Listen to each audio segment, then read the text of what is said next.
Hier is nu een port van de geschicht van de Oud-Kolonie Mennonieten, die in de 1920 jaren naar Mexico trokken en wo sich Dinge dort entwickelt haben. In dem von der schon Aufschnitt redet George Rampel wieder von Entwicklungen bei Nuevo Ideal Durango. Kommt auch bei La Batea Zacatecas, La Honda Zacatecas, Campeche en ook wo wat van door naar Oost-Paraguay trokken in de Nuevo Durango-kolonie gerindendeiden. Dit is de bereik radio CHPD, een platische radiostation in Elmer, Ontario. Ik zie hen Rampel en ik wens je een goede aanvang.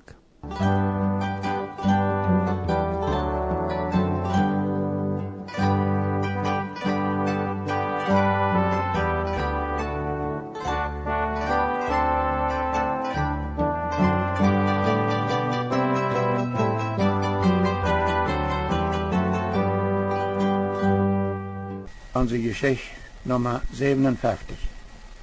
Ditmaal vertalen we nog wat meer van de Oud-Kolonie en Nuevo Ideal Durango, Mexico. En dan van de breite gemeenten ihre Arbeit mangt de Durango Oud-Kolonie. We hebben al eenmaal verteld van wo werken en wanneer de Muttergemeenten in Chihuahua met ihrem Gumreifenräderverbot und Tractors te brokken en Kaufwagen te fahren abgeben mussten. Aber die Muttergemeinde ab der Nuevo Idealsiedlung hielt ihre strenge, von Menschen gemerkte Gesetze, ohne dort Gumreifenräder und Tractors te brokken en dort Kaufwagen fahren verboten, noch lang nur dem fast, als dort ab der Chihuahua Mutterkolonien al hard moest abgegeben worden. Dit Verbot wordt op de Durango-siedlung wat wenige jaren terug nog immer streng in kracht gehouden. Aber dat geeft ook immer nog meer zonneburen, wanneer dit verbod übertreten werden. En zonneburen worden dan van de gemeente uitgesloten. We gaan dort mangt de Oud-Kolonie op de Durango-siedlung wat door, dat de Mennoniten-Brüderkonferenz van Kanada door 1966 oder 67 anfangen mit einer kleinen Gruppe Familien gottesdienstliche Versammlungen und Schule zu haben. Die Mennoniten-Brüderkonferenz von Kanada hat in den Lot 1950er Jahren mal eine Mission angefangen mit den Mexikanern in der Stadt Nuevo Ideal in Durango, Mexiko. Die Brüdergemeinden stellten in Nuevo Ideal eine Predigerlied an, eine Krankenschwester oder eine Nurse, wo die Mexikaner durch versuchten, für Christus zu gewinnen und die armen Menschen auch mit medizinischer Hilfe zu bedienen. Sie kauften in dieser Stadt ein Lot für eine Büstede und bauten durch eine kleine Kirche, eine kleine Klinik, ein Gebiet, wo die armen Stadtbewohner nur medizinischen Rat kommen können.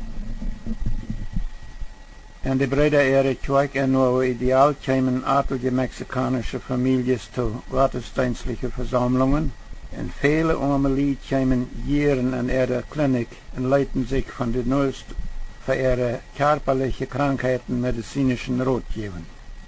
Wils die Brüdergemeinden von Kanada oder auch ihre kanadische Arbeiter in Mexiko nicht offiziell Land und Gebiete eignen dürfen, verschreiben sie ihr Eigentum, Land und Gebiete ab einem mexikanischen Mann, dem sie dachten vertrauen zu können. Aber das blieb an doch nicht treu. Nur etliche Jahre ging das Mann dort irgendwo so an, dass die Brüdergemeinden ihr Eigentum in Nuevo Ideal verloren. Als das passiert wäre, dann geben die Brüdergemeinden ihre Mission mit den Mexikanern in Nuevo Ideal Durango ab, en ihre Arbeiter fuhren alle terug naar Kanada. Buiten ihre Nurse, Maria Schulz, blijft noch in ihrem eigenen Huis wohnen en bedient de arme Lieder noch wieder mit medizinischem Rat. Maria Schulz hat ihr Huis in Nuevo Ideal auch auf eine von ihren mexikanischen Freundinnen verschrieben. Aber diese Freundin bleibt Maria treu, auch wenn sie 1965 66 für ein Jahr nach Huis, nach Saskatchewan fuhr. Diese Freundin passt noch Maria Schulz ihrem Huis gut ab. Als Maria Schulz nach einem Jahr war der Träg nach Nuevo Ideal Durango gekommen wäre, dann halb sie da waren die arme Lied in der Stadt, wo ne Bearen und medizinische Rot kämen. Und irgendwo traf sich dort an einem Tag mal so, dass sie von Wilhelm Wahl, einem von der oldkolonische uitgeschlossene Brüder, ward versiegt donen leid. Das Bruder wir uitgeschlossen worden wegen einen Gummreifentraktor haben in Brocken. Nu bei een brucht hij ook al einen Pickup-Truck. En das Bruder sieht, wie diese Gelegenheit zu Maria Schulz ungefähr so. Wir sind hier auf der Durango-Kolonie all adlige Families, wo nu keine Gottesdienste fahren dürfen, wils wie Voders von der Gemeinde uitgeschlossen worden sind, und doorwegen nicht in die Kirche kommen dürfen. Und dort ist bloß doorwegen, dort wir Gummreifentraktors und Korfurte hier haben in Brocken. Warum kommen je uns hier nicht mal helfen, gottesdienstliche Versammlungen zu haben für uns und für unsere Familien? Und das geht wirklich nicht sehr lang, dann hat Maria Schulz dort vor dich gemerkt, dass die Brüdergemeinden ihre Arbeiter 1966 oder 67 nur wie ideal kämen, und da mag die oldkolonische Mennoniten eine Mission anfangen. Am Anfang kämen zu ihren Gottesdiensten nur wenig Menschen. Ein ganz junges Paar Lied, David und Anna Wahl, wo eine Lothar von einem Brüdergemeindprediger auf ihrem Glauben an Christus angedeiht worden, und dann noch 3 Familien. Dort wären die Wilhelm Wahl-Familie, die Johann Redekop-Familie und die Jakob Friesen-Familie. Diese 3 Familienvorders wären von der oldkolonischen Gemeinde verbannt worden, wegen ihr menschliches Verbot übertreten. Sie fuhren Korfurtiger. Am Anfang hielten sie ihre Gottesdienste an einem Haus in der Stadt Nuevo Ideal. Aber bald kauften sie sich eine Büstedt ab, die mennonitische Durango-Kolonie, von einem von den uitgeschlossenen Brüdern in dem Land, und büden daarboven erst eine kleine Kirche und dann bald auch eine Schule. Die Brüdergemeinde stahl diese Gruppe Familien auf der Durango-Oldkolonie-Siedlung für etliche Jahre Schullehrers und Prediger. Am Anfang kamen maar sehr langsam mehr Menschen zu der Brüdergemeinde ihre Gottesdienste. Die Zahl von Kindern an ihrer Schule nahm auch mal langsam zu. Die Kinder aber, wenn an dieser Schule ihren Unrecht erhielten, die lehrten dort sehr kräftig rechtes Deutsch. Ich weiß noch, als ein junger Mann, in Johann Klassen, wo auch an dieser Schule seine Bildung erholen hat, einen Tag mal in mein Büro in Elmer, Ontario hinkam und so kräftig Jüdisch red, dass ich davon so stark beeindruckt war, dass ich nicht anders kann als am Fuß fragen. Wo hast du den Deutsch gelehrt, wenn du von Nuevo Ideal Durango kommst?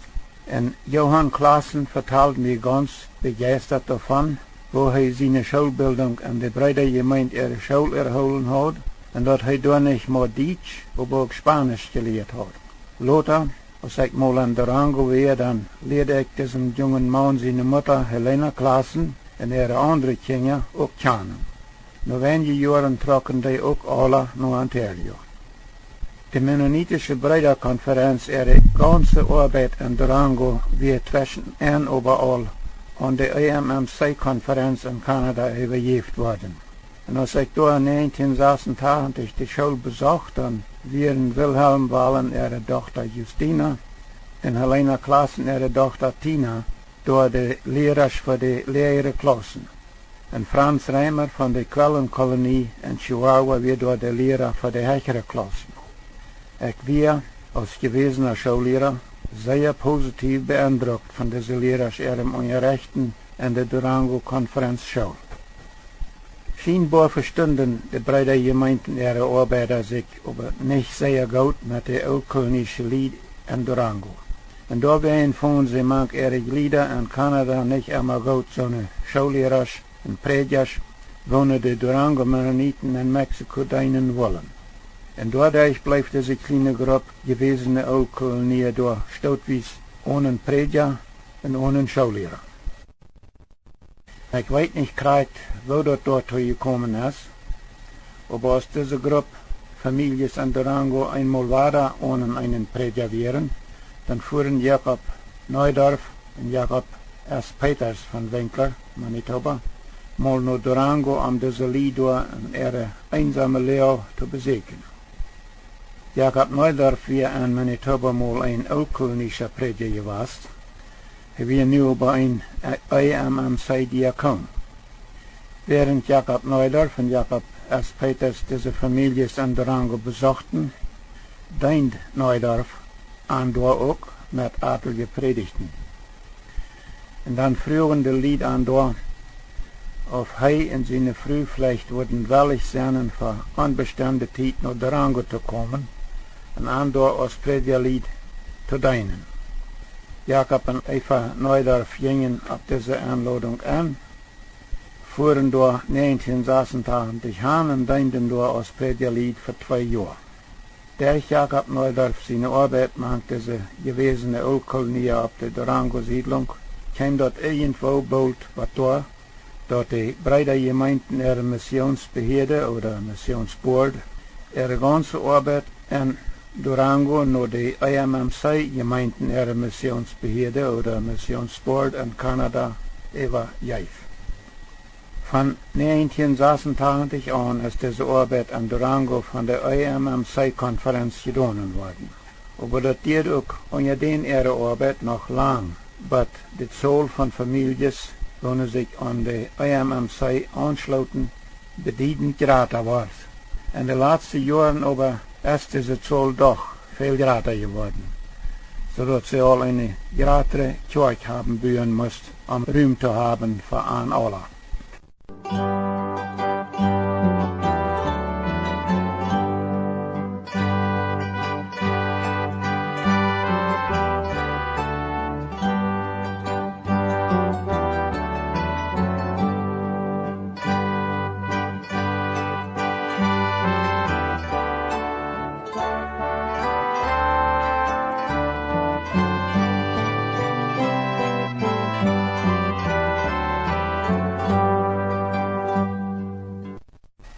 Dat fehlt op de Old-Kolonie ihre Durango-Siedlung al lang immer und viel mehr Siedlungsland für ihre landlose Families. Aber von der Old-Kolonische Mutterkolonie uit in Durango, Mexiko, wird mal erst 1960 ihre erste Tochterkolonie gegründet, bei La Batea in Zacatecas, Mexiko. In dieser Kolonie sind mal 5 Dörfer. Und da holen die Ooms noch immer an ihrem Verbot von Gumreifentrekters und Korfworte gefasst. Die Durango Old-Kolonie Mutterkolonie ihre zweite Tochterkolonie heißt La Honda-Kolonie in Zacatecas. Die wird gegründet im Jahr 1964. Die weit am meisten wären dort Familien von der neuen Ideal-Durango-Siedlung, wo nur ab der neue mennonitische La Honda-Siedlung in Zacatecas ansiedelten. Aber da trocken auch adelige Familien von Cuauhtémoc, Chihuahua an. Auf diese La Honda-Kolonie war Peter Wahl der Älteste. Er konnte auch dort Gumreifentrekker und Korfwortiger Verbot in Kraft holen bis 1987. Aber bis dann wären da all so viele Familienvoters ausgeschlossen worden, wie ein Gumreifentrekkerverbot übertreten, dass das viel Ärgernis verursacht. Und einige von den ausgeschlossenen Bürgern waren sich da einig, wie die Kleingemeinde auf der Quellenkolonie in Chihuahua nur Hilfe zu Frauen am Andor halten, Schul- und gottesdienstliche Versammlungen zu haben. Für das 1987, 88 Schuljahr hatten eine Gruppe Familien all ein Schulgebiet gebaut und Kleingemeinde Schullehrer hielten durch Schule. Im Jahr 1988 raubten die Kleingemeinde auf der La Honda-Siedlung in Zacatecas, Mexiko, mit etlichen old-kolonische Familien taub eine kleingemeinde Gemeinde entleben. Am 11. Dezember 1988 wurden 13 jugendliche Personen aus Kleingemeinde angedeutet und 4 Leute wurden aus Kleingemeinde abgenommen. Bis 1993 dienten diese neue Gemeinde bloß Kleingemeinde Predigers von der Quellenkolonie in Chihuahua. Aber am 12. Dezember 1993 wurde einer von ihren Brüdern als Prediger gewählt und einer als Diakon. Ich glaube, dass wir im Jahr 1989 dann trug ältester Peter Wahl alle Ooms in dort Port von der La Honda Gemeinde ihre Gemeindenglieder, wird noch wieder dort menschliche Gumreifentrekker, 40 jaar een elektrische krachtstroomverbod bijbehouden willen, naar de Sabinal-gegend hier Nuevo Casas Grandes en Chihuahua. Op een nieuwe Sabinal-kolonie moet, want zij wat akkeren willen, al het land daartoe bewaterd worden. Vele families zijn door zeer arm geworden. Ältester Peter Wahl ist al gestorben. Aber diese eine Gemeinde hält in Chihuahua noch immer an ihrem Gumreifen Traktor K40 een elektrischen Kraftstroomverbod fast. De teruggeblevene oud-kolonische Laonda-kolonisten, wat er nog oud-kolonieën blijven willen, die hebben zich door met hulp van oud-kolonische Ältesters van Chihuahua als een nieuwe oud-kolonische gemeente gegründet.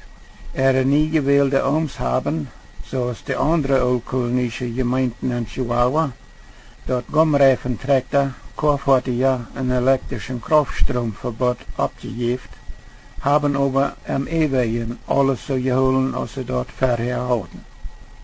De Durango-Mutterkolonie, ihre dritte Tochterkolonie in Mexiko, entstond 1982 in dem Staat oder Estado Campeche, in einem Staat mit tropischem Klima. Da fingen de Pioniere dort sehr schwer in de eerste Jahren. Viele worden durch ihr Ansiedeln dahin sehr arm. Diese Lied ihre Gemeinde hält auch von der noch einmal fast an ihrem menschlichen Gumreifentraktor K40 een elektrischem Kraftstroomverbod. In de jaren 1981-82